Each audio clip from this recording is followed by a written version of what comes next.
When a couple of weeks ago Helen preached her sermon from here, I quite liked it, so I thought I'd see what it's like up here. You look different somehow.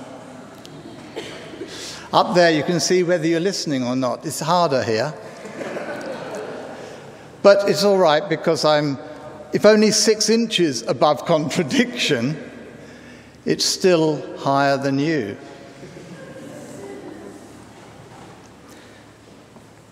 Today we're going to launch Jenny Blood's book of poetry. After our service, over tea and talk, there will be a chance to buy Jenny's book, which, let me assure you, is pretty wonderful. And it's being sold on behalf of the City Mission, so your money is going to a good place.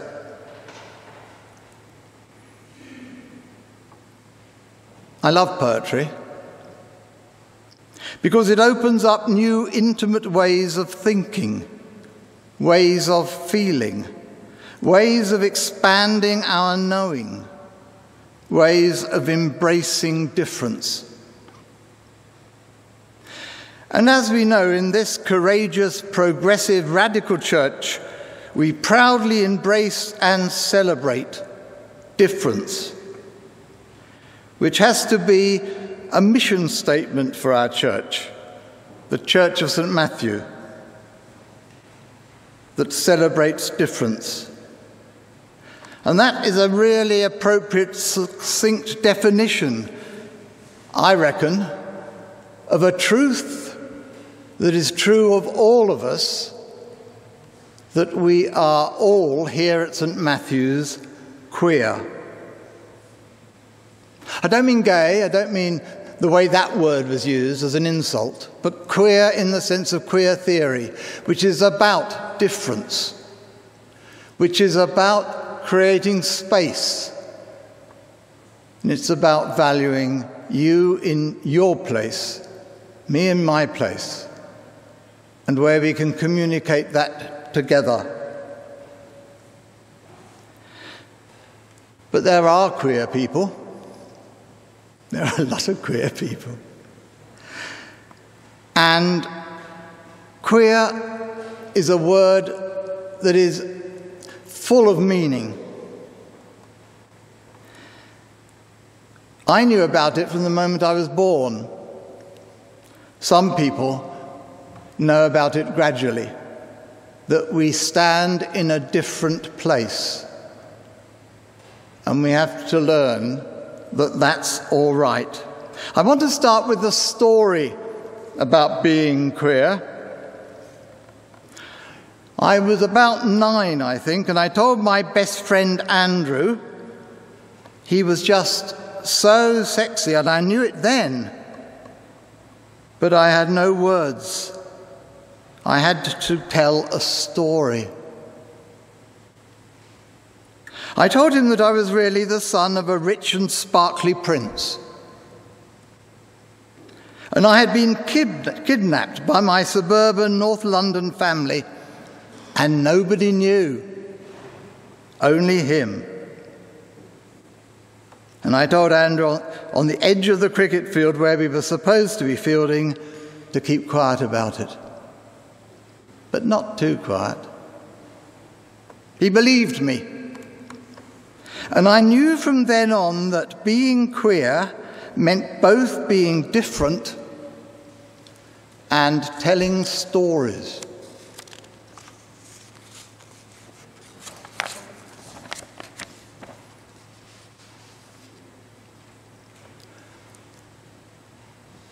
The post-colonial theorist, I like starting sentences like that. The post-colonial theorist Homi Bhabha, there's a name, suggests there are ways in which you and I, when we make relationships, can do it. And I believe when we sit with these poems, you too can know what it's like to rub up against, experience, magic, poetry. Homi Bhabha starts off by talking about becoming hybrid, creating a hybrid space. When you and I get together and talk to each other deeply, trustingly, we know that the other person will hear something very different from what I'm saying to them, and I will hear something very different from what they are saying to me. It happens everywhere where we talk to each other. It happens everywhere we sit round in a circle and have a vestry meeting or do these sort of things, that we always hear something different from what is being said. And that's all right, because it creates a hybrid space in which we can be together. We can come together. And what we have to do really is just dive into that space so that we can be together. And the other thing that Homi Bhabha says is that when we relate to each other, we're full of mimicry and ambivalence. You know the ambivalence bit. I like you. Go away. I want to be with you. Oh no. I like Kiwis. Ha ha. Of course I do. That ambivalence follows us always around, and the good poem, the good poet, helps us to face that divided self that chugs around inside us. And the other thing is mimicry. When people are strong, when people are leaders and charismatic, people around them start mimicking them. It'll be wonderful, Helen, when we have you for 10 years, whether we'll all look like Helen, talk like Helen, mimic Helen. The parish priest always sets the culture for what the community becomes. It might be a hard job here at St Matthew's, but you never know. These processes are very, very strong. Mimicry. At home we've got a CD sent round by a missionary society. And it has a wonderful scene in which there's, in Africa it is, where there's a priest sitting at a table with a soup spoon and a bowl of soup. And he's surrounded by kids from the African school. And he's teaching them how to eat soup properly. Think of it. Always that way, dear? Not that way. Always tip your bowl away from you, not towards you. You and I, at some point, I hope you did, learned how to take soup. We don't drink it, we don't eat it, we take it, I'm told. We mimic. And I don't know whether those African children, who now African men, are taking their soup in the appropriate way the teacher told them. Mimicry. That's another thing we do when we meet.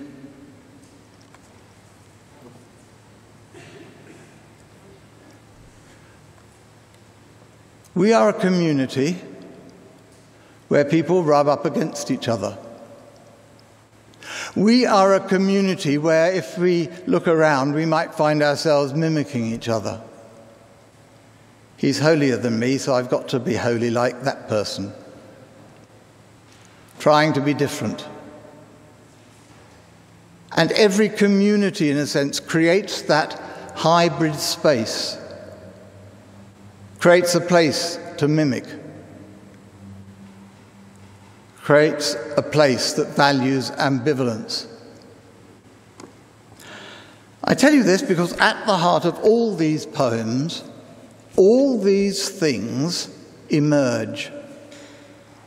If you sit with them, the poems, it's like being in relationship. Relationship with the poet, Jenny, but more than that, relationship with each of us whose experience is in this book. What Jenny has done in many of these poems is take small moments of life, moments that mean something to her, moments that she feels will be important if we sit with them, and just to allow that to happen for us. That's what ambivalence is all about. Sitting with somebody else, their words, and seeing what happens inside. Seeing what happens in our prayers. Seeing what happens in our own stories. And perhaps even writing our own poems. They may not all reach you, but I know a lot of them have reached me as I've read them. So that's the first thing about these poems. Allow them to work inside you. The second thing is that I haven't today brought a sermon text for the back of the church. In a way, I don't like doing that anyway, because I believe sermons are events, not typing on a piece of paper. But the event today is to be with the poet. The event today is to take away from her something of her. This small book, because not only is it about us in relationship to her, it's about her in relationship to us. We are called in this church to know each other better, to risk getting into the hybrid space, to risk noticing the mimicry in each other, risking the ambivalence of wanting and not wanting to be here on a cold Sunday morning and other things.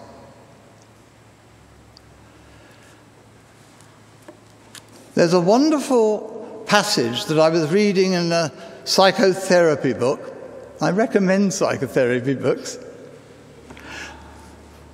And it's about the magic of the horizon. Because it's very easy when you're at the seaside to think of the horizon as a border, as a boundary. But if you just get up and walk to the top of that sand dune, walk to the top of that hill, that skyscraper, you can see the horizon goes on and on and on. It opens up. Because the horizon is a pretend boundary. If we want to, we can know that it goes on and on.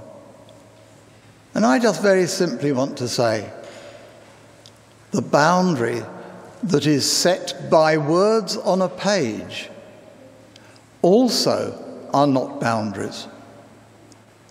Go to the top, if you like, of the sand dune of these poems and see that they lead us on and on and on over the boundary, over the horizon, into something unknown, something wonderful, something sacramental, something we had no idea about before we sat down with these poems. I was knocked out by these poems, so please buy them, read them, love them, and then if you want to, start writing your own poems. Start finding yourself, not only in here, but in here. Amen.